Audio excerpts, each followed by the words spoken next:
Good afternoon, beautiful people, and happy Sunday. If you care about tax dollars, accountability, and what's really going on behind closed doors in American welfare programs, then you want to hear this. The Somalian community led the largest theft of taxpayer money in American history, allegedly.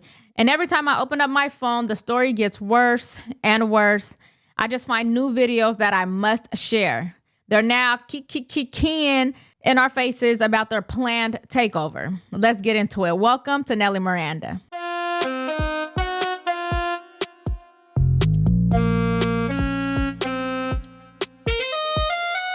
My biggest fear in life is that this man may never witness our full takeover. Yes, he may never witness that.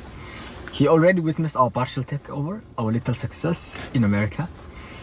And he is the reason actually I know that the community in America is thriving.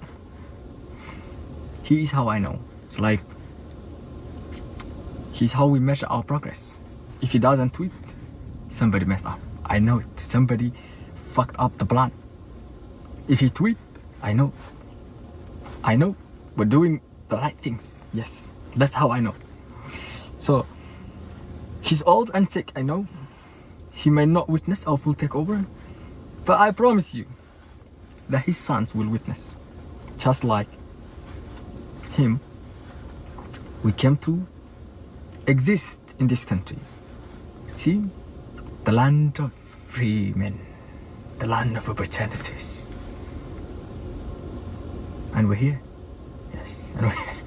And we're not leaving, actually. We're not going back. What do you mean go back? You should go back first. You see, if you come fast, you go fast. See? Just like you. Tell me how you own this land. Explain to the world how this land became your land. I so desperately wanted to believe that he was trolling, but I know he's serious. Full takeover, he said. Now, what would that look like? Forcing our daughters to cover their beautiful hair and wear long sleeves to the beach, removing the celebration of Christmas and worship of Jesus. What would this full takeover look like? Listen, we do not want to find out. And the little smirk they do when they say we're Americans and we're not going anywhere really cracks me up, because Ilhan Omar does the same thing when she says we're not going anywhere. Watch. Somalis are not terrorizing this nation. We are helping it thrive.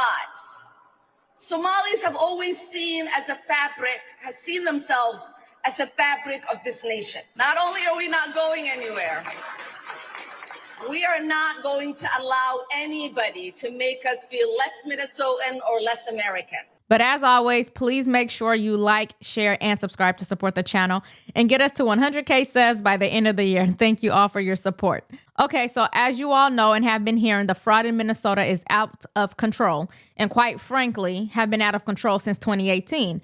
So for it to just now be coming to light on a massive scale, just now in 2025, I just know that these fraudsters made away with billions of dollars. I also know that this will happen again if we do not hold government officials who I believe benefited from this fraud accountable.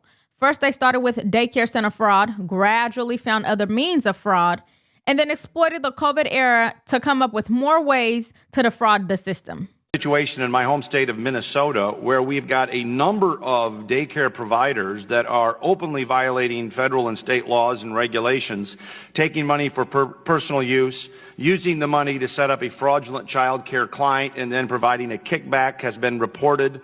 This is a major issue. There are allegations that, well, not just several, you've got 23 child care or daycare centers either closed or under investigation. The fraud may go as high as $100 million. Now think about that. In fiscal year 2018, Minnesota received $120 million in federal funding.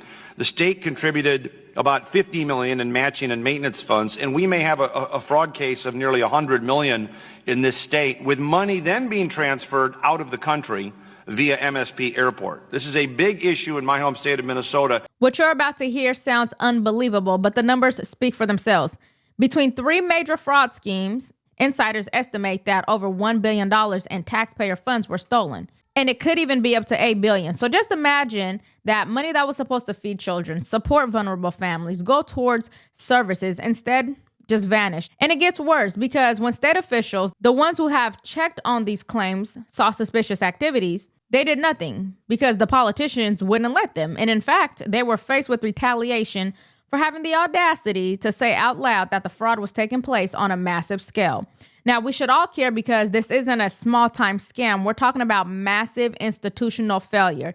Agencies responsible for overseeing welfare, social services, and child care funding didn't investigate. No checks on whether these shelters that were supposedly feeding children were real. No follow-up visits, no oversight, no accountability, nothing. This means that huge sums of taxpayer dollars magically disappeared, and they said, oh, well, I'm sure it all went to the right places. All total, in these 3 fraud schemes, these crooks stole $1 billion of taxpayer money. Here's I started to say worst part, but let me amend it. Equally bad part. You say, well, hello, how could this happen? Why didn't the people in the Department of Social Services and the Welfare Department in state government, when they saw these claims arising, why didn't they say something? Didn't they go out and check these businesses that were supposedly sites to feed homeless children? Didn't they go talk to some of the children and their parents to see if some of the children really were autistic? Didn't the state authorities go out and say, can you show us one of the homes that you're providing to the homeless people? After all, we're spending $1 billion. They didn't, because the politicians wouldn't let them. Originally, back when prosecutors first raised the alarm, estimate of frauds were modest, maybe 100 million, or at most 250 million. But over time, and as investigations deepened, the scope exploded. At this point, insiders believe we may be looking up to $8 billion in cumulative damages. That is not just bad budgeting or bureaucratic error. That's organized theft. Theft that I believe could only take place if government officials are involved. Stephen Miller put it plainly, this may be the single greatest theft of taxpayer dollars through welfare fraud in American history. Based on what we have found so far, we believe that the Somali fraud operation in Minnesota is the single greatest theft of taxpayer dollars through welfare fraud in American history. We believe that we have only scratched the very top of the surface of how deep this goes. And you're familiar with all the scams with pretending that children have autism who are not in fact autistic, with pretending to enroll people in food programs when in fact nobody was ever enrolled, and engaging in massive fraud, lying, and theft and grift on a scale we've never seen before in American history. The total bill, the total tab for this is going to be far beyond the numbers we've already seen reported. We believe the state government is fully complicit in this scheme, and we believe that what we are going to uncover is going to shock the American people. Look, based on the records that we already have, and this is a significant undercount, by the way, 75% of the Somali population in Minnesota is on welfare. But that's likely a significant undercount of just how much of a financial burden the Somali refugee population is imposing on this country. So here's how the fraud allegedly worked. Some fraudsters pretending to run child care or daycare centers, claiming federal state funds to feed children. But many of these children didn't exist or never showed up. Instead, other instances involved falsely certifying children as autistic to collect Medicaid or special services funds. Parents were reportedly given bribes to go along with the schemes between $400 and $1,500 per child.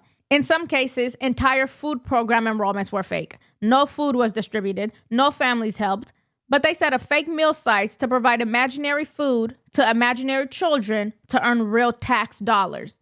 There has to be a special place in hell for this type of behavior. But here's Ilhan Omar, probably on day one of feeding the children, and somehow I'm expected to believe that she's just as clueless about the fraud happening in Minnesota as we are. aad iyo aad aan ugu faraxsanahay in maanta safari aan soo gaarnay sida dadka badan ay u og yihiin ciyaalkeena yaryar ilaa iyo number la eg 20 milyan oo ciyaal iskuuley ah waxay cuntadooda ka helaan iskoolka kaliya marka waxaan fursad u helnay in aan sharci soo gudbino oo la dhahayo Meals Act oo u fududeynayo in waqtigaanayti pandemic aan ku jirno oo dhalinyarada iskoolkii aynan joogin oo guryahooda ay joogaan aynan gaajoon. Quick question, and I'm not even being funny. Was the food only served to Somalian children? Because I do not see white children looking at that food and going, yum, I want to eat that.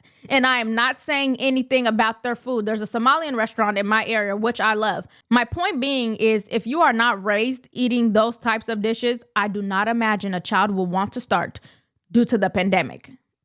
However, at least 78 people have been charged so far. Prosecutors claim to have evidence, bank records, paper trails, suspicious payments, closed daycare centers, or phantom addresses.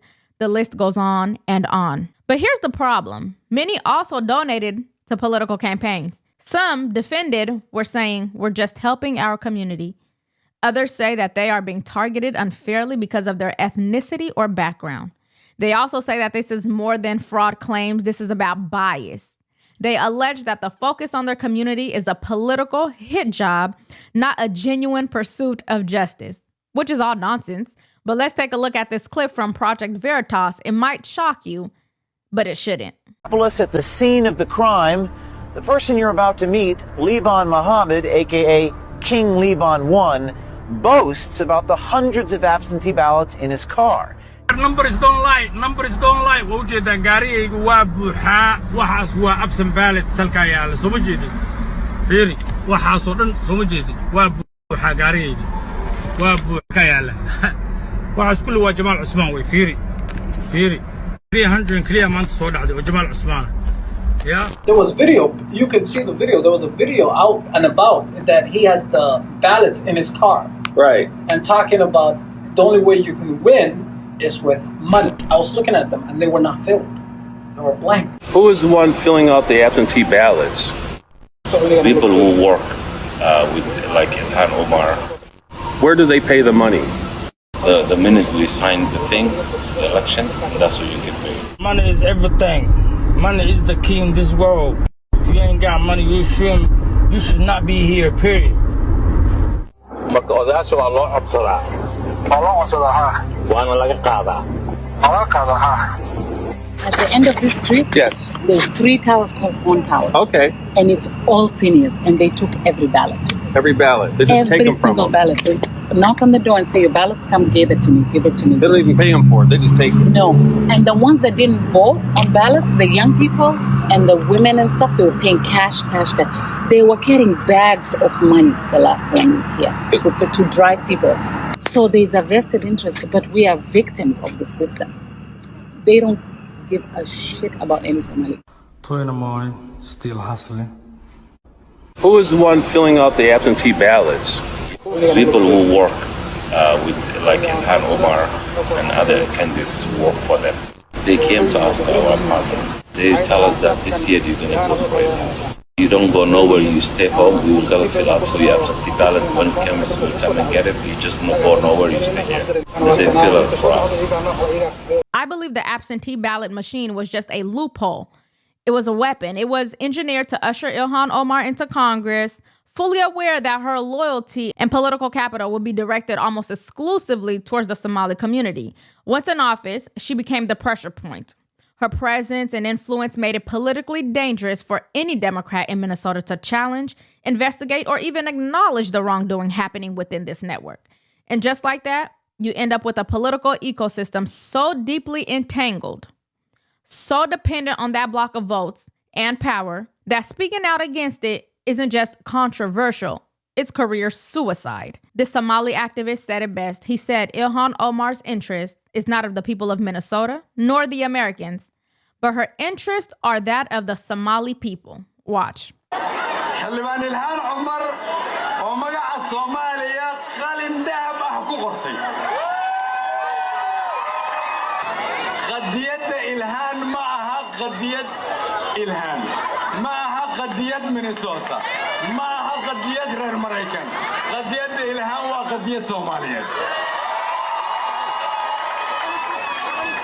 Guusha Ilhan waa guusha Soomaaliyeed waxayna noo ximbaarsan tahay macno weyn.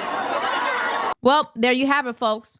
Remember that the next time you go to vote. And seeing what the Somalis are up to in Minnesota forces me to agree that naturalized citizens have no place holding office in government. I'm not saying all naturalized citizens would do what they are clearly doing in Minnesota, but that should be the blanket rule. And I'm a naturalized citizen, but common sense should be made more common. So let me simplify it for you. Example, I have 3 children. Say I foster one. That foster kid is still in contact with their biological parents. And now, say I'm on my deathbed. Do I want said foster kid making decisions on my life over my biological children? Absolutely not. This is the same thing. So what do you think? Do you think Ilhan Omar was elected to represent Minnesota, or was Minnesota used as a launch pad to represent Somalia inside the U.S. government? Let me know your thoughts in the comments. And as always, if honest commentary brings you value, please make sure you like, share, and subscribe to support the channel, and ring the bell so you don't miss any future updates. Thanks for watching, and I'll see you in the next one.